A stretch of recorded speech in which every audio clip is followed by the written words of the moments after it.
Là, nous sommes en compagnie de notre invité, le ministre de l'Économie et des Finances, Adama Coulibaly. Bonsoir, monsieur le ministre. Bonsoir, madame. Alors, la Côte d'Ivoire, notre pays, vient d'être noté double B- avec perspective stable par l'agence de notation Fitch. Dites-nous, qu'est-ce que cela signifie? Ben, écoutez, je vous remercie d'abord pour l'opportunité que vous me donnez de parler un peu de cette notation que nous venons d'avoir. En fait, une notation souveraine, c'est l'appréciation de la capacité d'un pays à pouvoir honorer ses engagements. Ça mesure également la capacité d'un pays à pouvoir faire en sorte que les investisseurs soient, disons, je dirais, dédommagés de leurs prêts qu'ils font dans les différents pays. Ça traduit surtout la solvabilité d'un pays. D'accord. Ça. Au niveau de la Côte d'Ivoire, donc, comme vous l'avez noté, nous avons eu un double B avec Fitch. Il faut peut-être préciser que Fitch note la Côte d'Ivoire depuis 2014. C'est en 2014 que nous avons fait notre première émission d'Eurobond. Et cette Eurobond a été donc notée par l'agence Fitch. À l'époque, nous étions à B. Nous avons évolué pour nous retrouver en 2016 à B+.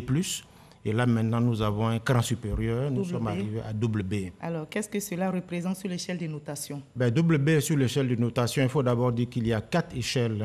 Dans l'échelle, il y a 4 niveaux. Il y a un premier niveau qui concerne en fait la haute qualité de crédit. Ensuite, il y a en dessous ce qu'on appelle les qualités moyennes de crédit. Et en dessous de ça, il y a donc les notations dites spéculatives. Et tout à fait en bas, donc il y a les notations qu'on appelle risque élevé ou alors défaut. Ce sont des pays effectivement sur lesquels il y a beaucoup de doutes sur les capacités à pouvoir honorer leurs engagements vis-à-vis des investisseurs. Donc au niveau de la Côte d'Ivoire, nous sommes donc au niveau B. Comme je vous l'ai dit, nous avons progressé. Nous sommes à double B maintenant. Il faut rappeler que le double B, c'est une notation extrêmement importante parce qu'au niveau du continent africain, nous nous comparons essentiellement à l'Afrique du Sud, nous nous comparons également au Brésil. Alors, ce qui est extrêmement important, nous sommes en troisième position dans les notations sur le continent. Ce sont les troisièmes meilleures notations au niveau du continent. D'accord. Et pour notre pays, quels sont les leviers qui ont favorisé ce progrès dans la notation? Les leviers il y a 3 niveaux de leviers. Le premier niveau, ce sont les performances économiques enregistrées par notre pays depuis maintenant une dizaine d'années. Le deuxième levier, ce sont en fait les réformes politiques qui ont été mises en œuvre et la bonne tenue des finances publiques.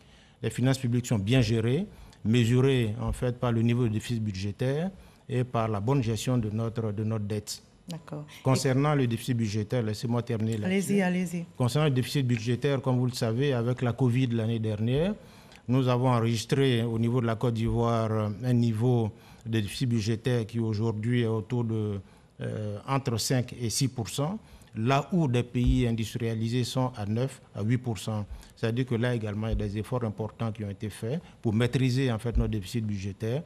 Sur la dette, nous sommes en deçà de la norme communautaire que tout le monde sait, c'est 70%.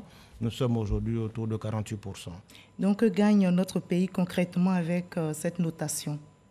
Écoutez, peut-être revenir sur le troisième levier, le troisième levier avant de parler de ce que nous gagnons. Le troisième levier qui a permis en fait d'avoir cette notation, c'est effectivement le climat sociopolitique apaisé que nous connaissons.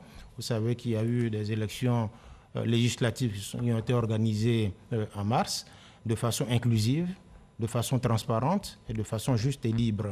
Donc tout ça, ça a compté enfin dans la notation qui a été donnée donc par Fitch, qui au demeurant était en train de faire une revue, parce que c'est une note, ils font des revues régulières pour pouvoir faire les ajustements. Maintenant, qu'est-ce que ça apporte à la Côte d'Ivoire? Je dirais que ça apporte beaucoup à la Côte d'Ivoire. La Côte d'Ivoire en fait, devient de plus en plus crédible. La Côte d'Ivoire a une notoriété, parce que comme je l'ai dit, nous sommes parmi les rares pays qui ont une notation comme celle-là au niveau du continent.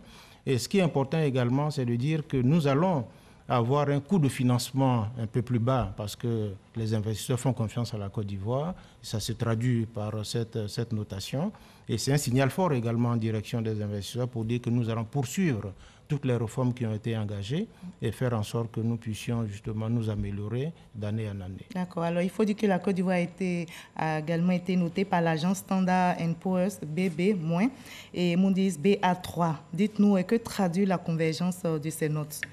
Ben, la convergence traduit le fait simplement que nous sommes dans la bonne direction parce qu'il n'y a pas de discordance, comme vous l'avez dit. Il y a une convergence des agences internationales de notation qui font des évaluations indépendantes. Si toutes ces évaluations convergent, ça veut dire effectivement que c'est la réalité. Et nous avons une économie qui est bien gérée sous le leadership donc, du président de la République, Alassane Ouattara.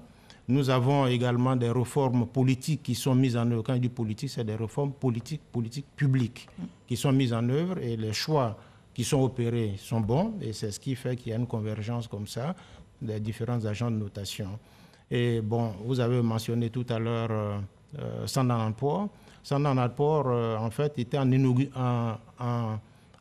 évaluation inaugurale parce qu'en 2014, quand on faisait la première émission Eurobond, nous avons été notés par Moody's et par Fitch. C'était les deux agences qui nous avaient notés. Et nous avons effectivement, comme je l'ai dit, évolué. Et c'était la première fois que Standard & Poor's venait en évaluation. Ils ont fait une évaluation. Ils sont sortis également avec un double B qui se retrouve au même niveau que maintenant ce que Fitch a fait. Voilà. Alors pour terminer, Monsieur le ministre, quelles sont vos perspectives et que visez-vous désormais? Écoutez, en termes de perspective, nous voulons faire mieux. Nous voulons faire mieux parce que nous voulons, comme vous le savez, le président de la République veut le meilleur pour la Côte d'Ivoire. Donc nous devons travailler à faire en sorte que ce meilleur-là soit. Et ça nécessite donc que nous puissions améliorer notre notation. Et notre ambition, c'est de faire que d'ici 2 ou 3 ans, nous puissions être dans les grades, ce qu'on appelle grades d'investissement, avec, disons, un niveau de notation qui rassure davantage en fait, les investisseurs et les partenaires avec lesquels nous travaillons.